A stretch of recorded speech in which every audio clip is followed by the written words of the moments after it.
முனிவர் கண்டா அவரிடத்திலே சில முக்கிய விஷயங்களை தெரிந்து கொள்ளலாம் என்பது கற்றவர்களுக்கு இருக்கின்ற ஒரு எண்ணம் தான். அதனால இவர் நிறைய படித்தவர் என்று சொல்லி அவரிடத்திலே கேட்டார்கள். முழு முதற் கடவுள் யார் என்று கேட்டார். முதற் கடவுள் வேறு, முழு முதற் கடவுள் வேறு. ஆமா, முதற் கடவுள் வேறு, முழு முதற் கடவுள் வேறு. முதற் கடவுள் என்பவர்கள் அந்தந்த பதவியிலே அவர்கள் முதற் கடவுள். அது எது போல என்றால், இந்த மாவட்டத்துக்கு கலெக்டர், அவர் எல்லா மாவட்டத்துக்கும் கலெக்டரா இருக்க முடியாது.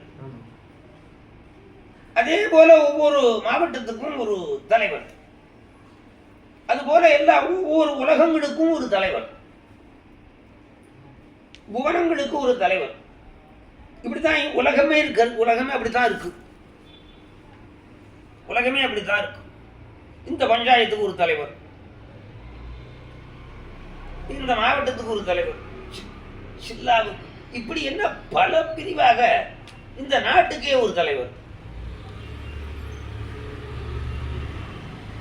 இந்த நாட்டுக்கு தலைவராக இருக்கிறார் என்றால் இவர் அடுத்த நாட்டுக்கு தலைவராக இருக்க முடியாது. இப்படி இவர்கள் எல்லாம் முதல்வர் வேறு, முதல்வர் வேறு. இவர்கள் முதல்வர்கள் என்று பெயர். முழு முதலாக முடியாது. முழுவதற்கும் முதலாக இருப்பவன் முழு முதல் வேறு. எல்லா உலகங்களுக்கும் தலைவனாக இருக்கின்றவன் தான் முழு முதல் என்று பெயர்.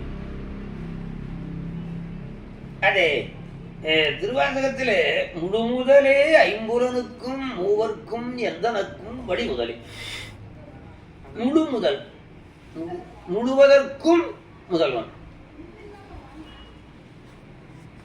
ஒரு குறிப்பிட்ட பகுதிக்கு மாத்திரம் முதல்வர்களாக இருப்பவர்கள் பல பேர். எல்லா உலகங்களுக்கும் முதல்வனாக இருக்கிறவன் சிவருமான். அத கம்பராமாயணத்தில் இதை எடுத்துக்கிட்டாரு கம்பர். முழு முதற் கண்ணுதல் முருகன் தாதை கை மழுவன பொலிந்தோரில் வைரவாந்தனி. முழு முதற் கண்ணுதல் சிவபெருமானை சொல்றாரு. நெற்றியிலே கண்ணையுடையவன். முழு முதற் கண்ணுதல் முருகன் தாதை, முருகனுக்கு அப்பா, முருகன் தாதை கை மழுவன பொலிந்தோர் வைரவாந்தனி. எளிவினில் பரமேஸ்வரத்திலே இருக்கின்ற மழுவாயுதம் போன்ற எழு என்கின்ற ஒரு ஆயுதத்தை கொண்டு முழு முதற் கண்ணுதல் முருகன் தாதை கை மழுவன புலிந்தொழில் வைரவாந்தனி. எழுவினில் புலங்கடல் அரக்கர் ஈண்டிய குழுவினை களம்பட குன்று நீக்கினான் என்பது யுத்தகாண்டத்திலே வருவது. அனுமான் ஒரு எழு என்கின்ற ஆயுதத்தை கொண்டு அந்த அரக்கர்களையெல்லாம் காலி பண்ணினா, அந்த எழு என்கின்ற அந்த ஆயுதமானது சிவபெருமானுடைய கையில் இருக்கிற மழு என்கின்ற ஆயுதம் போன்றது. அந்த சிவபெருமான் இப்படிப்பட்டவன்னா முருகனுக்கு அப்பா, அவன் தான் எல்லா உலகத்துக்கும் தலைவன் என்று கம்பர் சொல்றார். முழு முதற் கண்ணுதல் முருகன் தாதை கம்பர். முழு முதற் கண்ணுதல் முருகன் தாதை கை மழுவென புலிந்தொழில் வைரவாந்தனி. இழுவினீர் புலங்கடல் அரக்கர் ஈண்டிய குழுவினை களம்பட கொன்று நீக்கினான் என்று பேசுகிறார். அதனாலே எல்லா உலகங்களுக்கும் ஒரு முதல்வன் இருப்பார். எல்லா உலகங்களுக்கும். இப்ப எழுத்துக்களை எடுத்துக்கிட்டீங்கன்னா, எழுத்துக்களை இப்ப கா வர்க்கத்துக்கு கா முதல், சா வர்க்கத்துக்கு சா முதல், தா வர்க்கத்துக்கு தா முதல், நா வர்க்கத்துக்கு நா முதல், பா வர்க்கத்துக்கு பா முதல், வா வர்க்கத்துக்கு வா முதல். இதெல்லாம் அந்த வர்க்கத்துக்கு தான் முதல். எல்லா வர்க்கத்துக்கும் முதலாக இருப்பது அகரம். அருமையா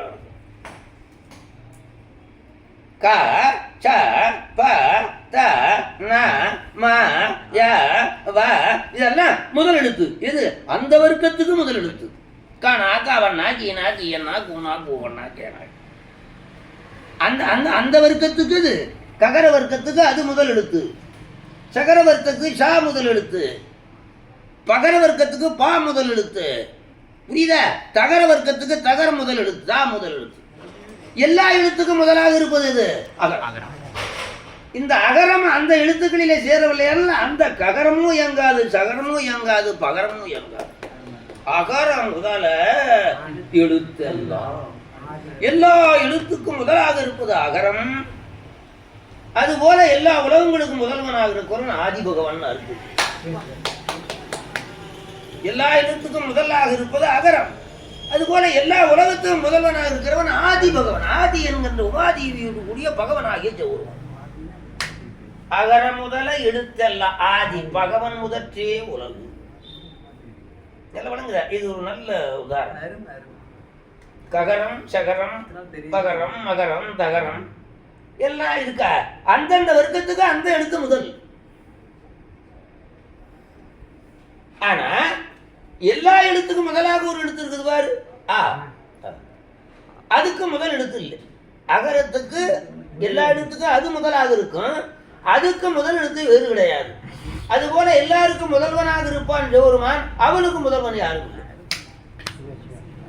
மாலையன் முதல்வோர் யாரும் வரம்பிலி திருவை எய்த மேலே நாள் அடித்தோன்றான் விமலன் இணையற்கெல்லாம் மூலமும் தனக்கு வேறோர் முதலில்லாதவனும் எங்கள் ஆலமர் கடவுள் என்று அமரனில் யாவரம் கண்டபுரம். நல்ல எழுத்து. மாலையன் முதல்வோர் யாரும் அங்கே தக்கடியாகத்தில் கூடியிருக்கிறார். திருமால் முதலான அத்தனை தேவர்களும் பெற்றிருக்கிற செல்வம் பகவன் முதற்றே உலகு. வழங்குகிறார். இது ஒரு நல்ல உதாரணம். ககரம், சகரம், பகரம், மகரம், தகரம் எல்லாம் இருக்கா? அந்தந்த வர்க்கத்துக்கு அந்த எழுத்து முதல்.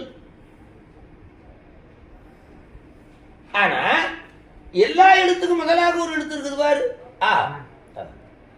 அதுக்கு முதல் எழுத்து இல்லை. அகரத்துக்கு எல்லா எழுத்துக்கும் அது முதலாக இருக்கும், அதுக்கு முதல் எழுத்து வேறு கிடையாது.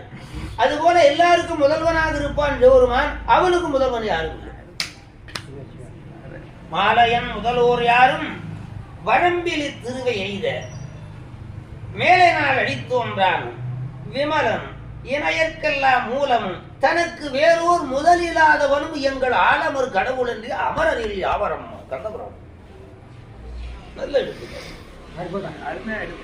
மாலையன் முதல்வோர் யாரும் அங்கே தக்கடியாகத்தில் கூடியிருக்கிறார். திருமால் முதலான அத்தனை தேவர்களும் பெற்றிருக்கிற செல்வம் எல்லாம் சிவன் தந்தது. அவன் தான் எல்லாத்துக்கும் மூலம், அவனுக்கு முதல் கிடையாது, அவனுக்கு முதல் கிடையாது. மாலையன் முதல்வோர் யாரும் வரம்பில் திருவை எய்த மேலே நாள் அடித்தோன்றான் விமலன் இணையற்கெல்லாம் மூலமும் தனக்கு வேறோர் முதலில்லாதவனை எங்கள் ஆலமர் கடவுள் என்று அமரரில் யாவரம். ததீஷ் மணி ஒரு தப்பு. அதனால முதலிலா முதல்வன் ஜெகவருமான். அதான் எழுத்துக்கள் எல்லாம் அகரத்தை முதலாக உடையது. அதுபோல முதல்வர்கள் பல பேர் இருப்பார்கள், முழு முதல்வன் ஒருவனே, அவன்தான். அதனால்தான் முழு முதலே ஐம்புலனுக்கும் மூவருக்கும் எந்தனுக்கும் வடிவம் என்றார். இந்த உண்மையை எப்படி தெரிந்து கொள்ளலாம் என்றால், கற்றதினாலே தெரிந்து கொள்ள முடியாது, மற்ற எந்த வகையாலும் தெரிந்து கொள்ள முடியாது. அது அவனருளாலேயே தெரிந்தாலுடைய வேற யாராலும் கற்றதினாலே தெரிந்து கொள்ள முடியாது என்பதை இந்த வேத விஜாகரை வச்சு காட்டுறார். அவ்வளவு படிச்சவர். முழுமுதற் கடவுள் யார் என்று கேட்டார்கள். அதற்கு வேத விஜாகர் என்ன பண்ணாரு? திருமாலே முதல் கடவுள்.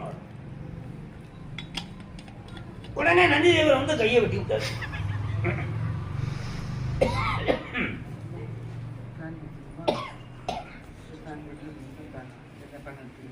18 புராணம் நீ பாடினாய். அந்த 18 புராணத்திலே சிவனுக்கு உண்டு, விஷ்ணுவுக்கு உண்டு, பிரம்மாவுக்கு உண்டு, சூரியனுக்கு உண்டு, அக்னிக்கு உண்டு. சிவன், விஷ்ணு, பிரம்மா, சூரியன், அக்னி. அந்த 18 புராணத்திலே சிவபுராணம் 10, மீதி 8 புராணத்திலே 4 புராணம் விஷ்ணு புராணம், பிரம்ம புராணம் 2, சூரிய புராணம் 1, அக்னி புராணம் 1. இதுல யாருக்கு புராணம் அதிகம்? 10 புராணம் ஒருவனுக்கு. இந்த ஊர்ல 1000 ஏக்கர் இருக்கிறது. மக்கள் 10,000 பேர் இருக்கிறார்கள். அதுல ஒருவனுக்கு மாத்திரம் 5000 ஏக்கர். மீதி அந்த 5000 ஏக்கர் மற்றவர்களுக்கெல்லாம். அதுல யாரு பணக்காரன்? அந்த 5000 ஏக்கர் வச்சுக்காம வந்தாமா. அதுபோல ஐயரு புராண அமரர்கோதியும் கந்த புராணம், ஐயரு புராணம் 10 புராணம் அமரர்கோதியும் செய்யவன் மறைகளும் தெரிந்து மாயையால் மெய்யது சூழ்வுகள் வியாத நீட்டிய கையடு நந்திதன் கடல்கள் போட்டு. கந்த புராணத்திலே நந்தி தேவர் தோற்றம். திருநெல்வேலி சிவபெருமான் பேசாம இருந்தாலும் கோவிச்சுக்கலையாம். திருநெல்வேலியால பொறுக்க முடியலையா, கையை வெட்டி விட்டார். அதே குமர ஒருவர் பாடுறார். ஆதி முதல் உணர்ந்து யாம் அன்பு செய்யப்பட்டவா. நம்ம எல்லாம் இப்பொழுது சிவபெருமானே முழு முதற் கடவுள் என்று சொல்லி நாமெல்லாம் பக்தி பண்ணி கொண்டு இருக்கிறோம் அல்லவா? இது எளிதுன்னு நினைக்கிறீங்களா? அரிது அரிது அரிது அரிது அரிது.